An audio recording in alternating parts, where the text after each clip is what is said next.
The capital நண்பர்களுக்கு வணக்கம். நான் உங்கள் நிரஞ்சன். நம்ம ஆசாசியா நிறைய உணவுப் பொருட்களை சாப்பிடுவோம். ச்சே, எங்க ஊர் சாப்பாடு மாதிரி இருக்கவே இருக்காதுங்க அப்படின்னு ரொம்ப பெருமையாவும் பேசிக்குவோம்.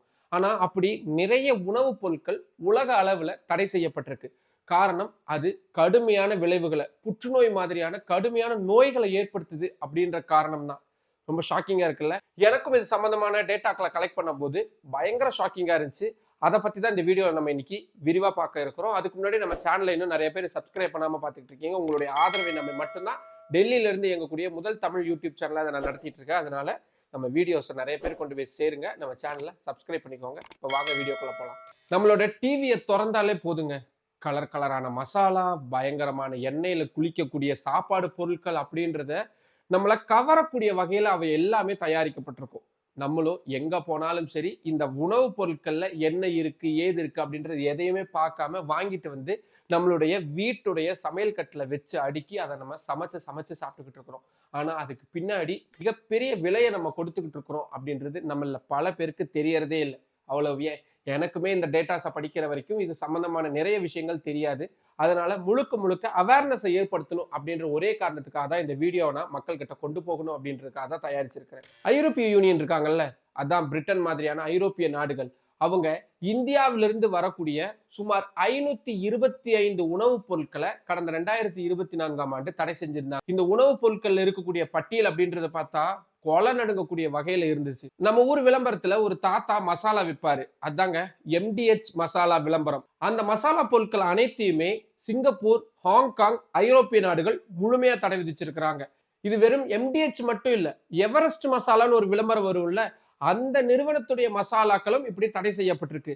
கடந்த 2023ஆம் ஆண்டுல இருந்து 2024ஆம் ஆண்டு வரைக்கும் ஒரு 80 கண்டெய்னர்கள்ல டன் கணக்குல இந்த மசாலாக்களை இந்தியாவுக்கே திருப்பி அமைச்சிருச்சு ஐரோப்பிய நாடுகள். காரணம் அதுல இருக்கக்கூடிய மூலப்பொருட்கள். இந்த மசாலா பொருட்கள்ல லெட்டு, மெர்க்குரி மாதிரியான பொருட்கள் அதிக அளவுல இருக்கு. இது கேன்சரை உருவாக்கும், குறிப்பா வயிற்று புற்றுநோயை அதிக அளவுல ஏற்படுத்தும் அப்படின்றதுக்கான மூலக்கூறுகள் எங்களுக்கு கிடைச்சிருக்கு. அதனால உங்க மசாலா பொருட்களை நீங்களே வச்சுக்கோங்க அப்படின்னு திருப்பி அனுப்பியிருக்காங்க. எந்த மசாலா பொருட்கள் வேணும்னு வெள்ளைக்காரர்கள், அதிலும் குறிப்பா பிரிட்டன்காரர்கள் இந்தியாவுக்கு வந்து இந்தியாவை கிட்டத்தட்ட 200 வருஷம் அடிமையா வச்சு ஆண்டாங்களோ, அதே மசாலா பொருட்கள் அதிக அளவுல கலப்படமா இருக்கு, எங்களுக்கு வேணாம் அப்படின்னு திருப்பி அனுப்பிச்சிருக்கிறாங்க. இது வெறும் இந்த மசாலா பொருட்கள் மட்டும் இல்ல. நம்ம ஊர்ல பாயாசங்கள் எல்லாம் போடுவாங்க தெரியுமா, கசகசா, அத நிறைய இஸ்லாமிய நாடுகள் தடை செஞ்சிருக்காங்க.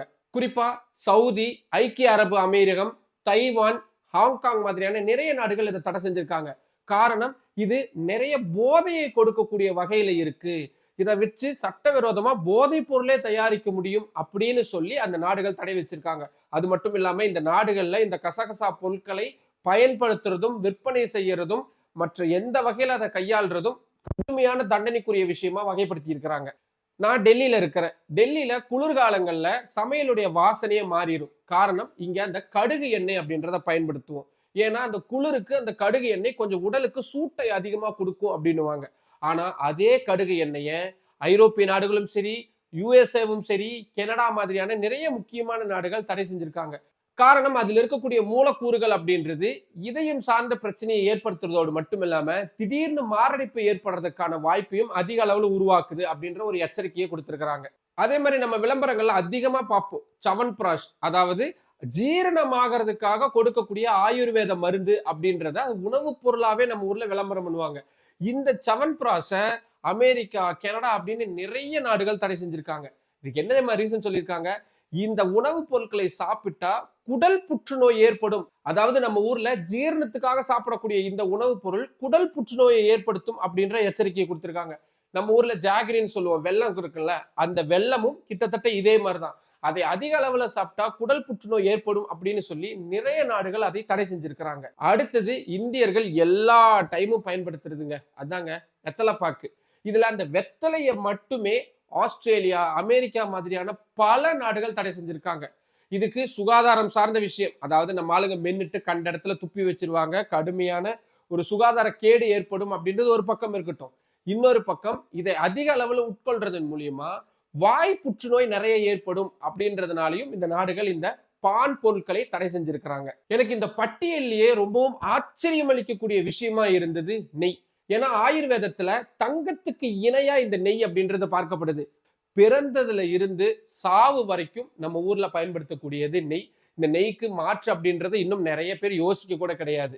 ஆனா அப்படி இருக்கக்கூடிய நெய் அதிக அளவுல கொலஸ்ட்ராலை ஏற்படுத்தக்கூடியது, பிளட் பிரஷரை அதிக அளவுல ஏற்படுத்திடும், ஹைப்பர் டென்ஷன் ஆக்கிரும் அப்படின்னு சொல்லி யூஎஸ் மாதிரியான நிறைய நாடுகள் இதை தடை செஞ்சிருக்கிறாங்க. இதை பார்த்துக்கிட்டு இருக்கிற உங்கள பலருக்கும் ஒரு கேள்வி எழும், என்னங்க நம்ம ஊர்ல ஆரோக்கியத்துக்காக சாப்பிடக்கூடிய இத்தனை பொருட்களையும் இத்தனை நாடுகள் தடை செஞ்சிருக்காங்களா அப்படின்னு. இதுல கொஞ்சம் நம்ம கூர்ந்து கவனிக்க வேண்டியது, அவங்க இந்த உணவுப் பொருட்களை தடை செஞ்சதுக்கான காரணம் இந்த உணவுப் பொருட்கள்ல இருக்கக்கூடிய கலப்படம். நம்ம ஏற்கனவே பார்த்தோம்ல மசாலா பொருட்கள், அதுல அதிக அளவுல மெர்க்குரி இருக்குன்றத கண்டுபிடிச்சிருக்கிறாங்க. நெய் பார்த்தோம்ல, இந்த நெய்யில என்ன மாதிரி கலப்படம் நம்ம பண்றாங்க, பருப்பு இருக்குல்ல, பருப்பை வேக வச்சு அதை அரைச்சு அதை நெய்யில கலந்துருக்காங்க. ஏன்னா ரெண்டோடைய கலருமே ஒரே மாதிரி இருக்கும் அப்படின்றதுனால, தெரியாது அப்படின்றதுனால. அதே மாதிரி நம்ம ஊர்ல விவசாயத்துல பயன்படுத்தக்கூடிய பூச்சிக்கொல்லி மருந்துகள் அப்படின்றதுதான் இந்த உணவுப் பொருட்கள்ல இந்த அளவுக்கு கலப்படம் சேர்றதுக்கும் மெர்க்குரி மாதிரியான பொருட்கள் அதிக அளவுல இருக்கிறதுக்குமான காரணமா சொல்லி இருக்கிறாங்க. அதனாலதான் இந்த கலப்படம் அப்படின்ற காரணத்துக்காக மட்டும்தான் இந்த உணவுப் பொருட்கள் அப்படின்றது உலக அளவுல தடை செய்யப்பட்ட விஷயமா இருக்கு. ஆனா நம்ம ஊர்ல என்ன நடக்குது, இப்பவும் நான் பட்டியலிட்ட இத்தனை விஷயங்களும் இந்தியாவில் தாராளமா கிடைச்சிக்கிட்டே தான் இருக்கு. நிறைய டாக்டர் சொல்லுவாங்க இந்த தலைமுறை அவங்களுடைய உணவு பழக்க வழக்கத்தை மாத்திரணும், இரவு 9 மணிக்கு மேல சாப்பிடக்கூடாது, நீங்க இந்த டயட் எடுங்க, பாலியோ டயட் எடுங்க, கீட்டோ டயட் எடுங்க, என்ன வேணாலும் எடுக்கலாங்க. ஆனா அதுக்கு நமக்கு தேவையானது என்னது, சுத்தமான உணவுப் பொருட்கள். ஆனா அது நமக்கு கிடைக்குதா அப்படின்னு கேட்டா பெரிய அளவிலான சந்தேகம்.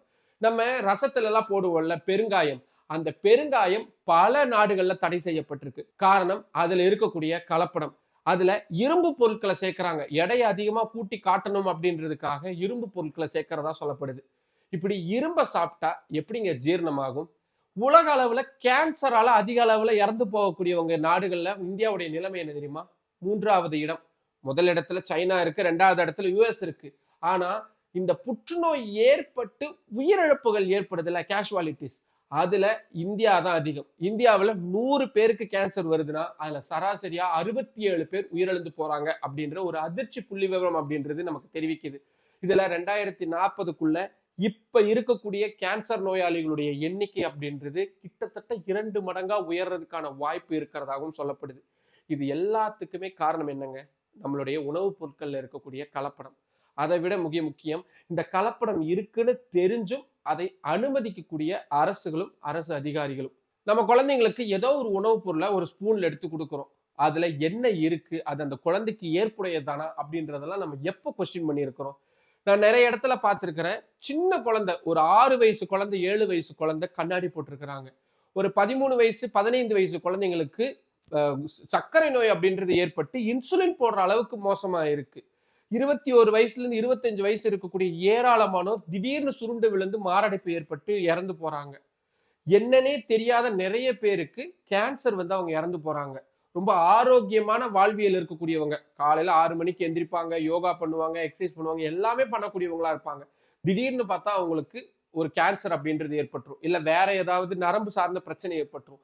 இதோட பின்னணியில் இருக்கக்கூடியதுன்னு பார்த்தா நம்ம சாப்பிடக்கூடிய உணவும் அதுல இருக்கக்கூடிய கலப்படமும் தான். ஆனா அதை பத்தி யாருமே பேசுறது இல்லை. நம்ம பேசுவோம். இந்த கலப்படமான உணவுப் பொருட்களை தடை செய்யறதுக்கு என்ன செய்யணும்னு நீங்க நினைக்கிறீங்க? இல்ல நீங்க சாப்பிடக்கூடிய உணவுப் பொருட்களை இப்படியான கலப்படம் இருக்கு, ஆனா தெரிஞ்சாதான் நாங்க கன்சியூம் பண்றோம் அப்படின்ற ஒரு நிலைமை இருக்கா? இதை பத்தின எந்த கருத்துக்கள் இருந்தாலும் அதை கீழே கமெண்ட் பாக்ஸ்ல சொல்லுங்க. மற்றும் ஒரு வீடியோவில் சந்திக்கலாம். நன்றி. நம்மளோட இந்த கேபிட்டல் சேனலை இன்னும் நிறைய பேர் சப்ஸ்கிரைப் பண்ணாம பார்த்துட்டு இருக்கீங்க. உங்களுக்கே தெரியும், உங்களுடைய ஆதரவை நம்ம மட்டும்தான் டெல்லியில இருந்து இயங்கக்கூடிய முதல் தமிழ் யூடியூப் சேனலா இதை நான் நடத்திக்கிட்டு இருக்கிறேன். இப்போ இந்த மாதிரியான ரொம்ப முக்கியமான விஷயங்கள் உங்களுக்கு உடனுக்குடன் சேரணும் அப்படின்னா நம்ம சேனலை சப்ஸ்கிரைப் பண்ணிக்கோங்க. நம்ம வீடியோஸை நிறைய பேர் கொண்டு போய் சேருங்க, லைக் பண்ணுங்க, கமெண்ட் பண்ணுங்க. உங்களுடைய ஆதரவை அதிக அளவில் தாருங்கள். நன்றி.